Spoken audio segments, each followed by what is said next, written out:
Start. मेरा नाम है सवीना। मेरी भाभी महिला चिकित्सालय में भर्ती करवाया था हमने 23 तारीख को शाम को 8 बजे।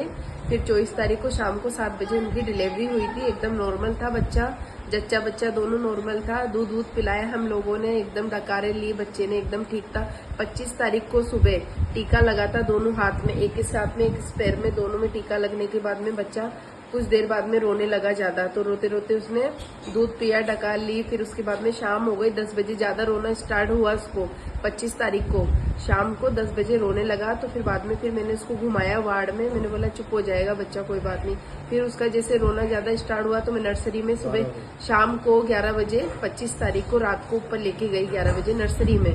तो मैंने उसको दिखाया, डॉक्टर साहब को बोला आप चेक करिए। तो डॉक्टर ने बस ऐसे हाथ वाथ लगा के बोला सही है बच्चा ले जाओ। तो मैंने दोबारा रिक्वेस्ट करी कि सर देखिए आप इसको, ये बहुत रो रहा है कि आप इसको चेक करिए। तो बोला नहीं नहीं सही है, आप जाओ यहाँ से। ऐसे करके मैं नीचे आ गई तो काफी बच्चे का ज्यादा ही रोना स्टार्ट हुआ। तो मैंने बच्चे को फिर घुमाया, घुमाते घुमाते लेके, फिर उसने दूध वूध नहीं पिया था उस टाइम पे, कुछ ही नहीं हुआ था। आराम से उस बच्चे को मैंने घुमाया। घूमने के बाद में 11:30-12 बज गई थी। फिर मैं बाहर निकली, जैसे छोटी वाली बहन और वो लेके दोबारा उसको नर्सरी में भागी। तो उसके बाद में फिर मैं दोबारा गई नर्सरी में ऊपर। तो बच्चा हमसे ले ही लिया गया था। बोला कि अभी तुम्हें बताते हैं, या बैठो या फिर जा सकती हो तुम लोग यहाँ से। तो मैं काफी देर तक वहाँ आधे घंटे बैठी रही। फिर डॉक्टर साहब आए तो उन्होंने बोला कि ना बच्चा तो एकदम नीला पड़ चुका है, ऐसा क्या करा है। मैंने बोला सर हमारे पास तो नीला नहीं था, कैसे क्या बात है। बोले कि आपके जो नंबर है, जो चालू नंबर है वो दे जाइए और हम आपको सुबह बता देंगे क्या है कंडीशन क्या नहीं है।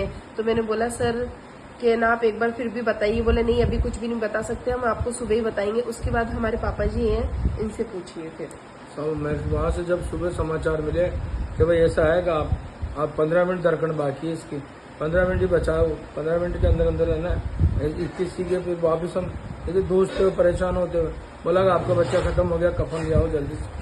साहब ऐसे कैसे बात कर रहे हो, अब क्या हुआ, हम तो सही सलामत संभाल के गए थे, कोई दिक्कत वाली बात नहीं थी।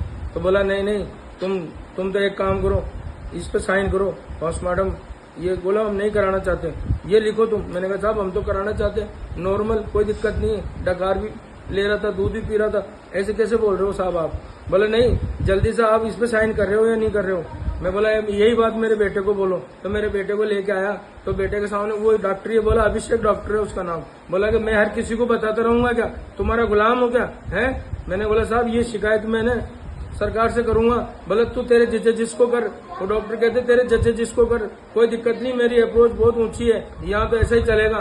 मैंने कहा साहब ऐसा मत करो, कैसे मार दिया, राजू खुशी पैदा हुआ, कोई दिक्कत वाली बात नहीं, नॉर्मल डिलीवरी थी, कोई दिक्कत नहीं है। बोला नहीं, बोला आप तो जल्दी से इतनी देर में नीचे जो वार्ड था ना मेरी दुल्हन का, मेरी बहू का, सिमरन का, वहाँ पे फोन करके बताया कि बोलो सिमरन को उसका है ना जो मर गया, उसका बाबू मर गया, उसको बोलो जल्दी से कि वो मर गया।